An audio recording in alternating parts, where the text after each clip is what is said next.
حلم الموت، ناس كتير تشوف انها ماتت او مات لها حد عزيز في المنام. احيانا بيكون ده من تلاعب الشيطان، هو جاي علشان يحزني ويشوف ايه اللي يزعلني، ان ابني يجراله حاجة، ان مامتي يجرالها حاجة، فيتكرر الحلم. هنا ممكن يكون حلم من الشيطان.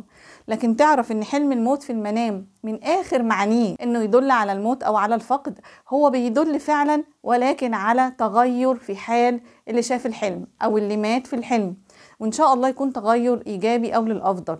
ربما حلم الموت يدل على السفر، ربما يدل على الزواج. عرسان كتيرة جدا بتشوف حلم الموت تعرف إن هما يتشالوا على النعش والتابوت ويدفنوا، والكلام ده كله بيدل على إنهم بالفعل يتم الزفاف على خير.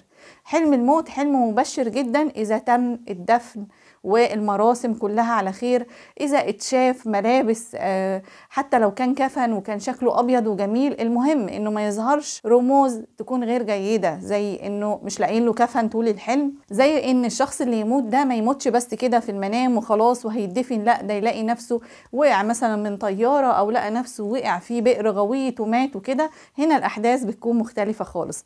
لكن في العموم هو حلم مبشر جدا إذا سمعت خبر موت حد في الحلم.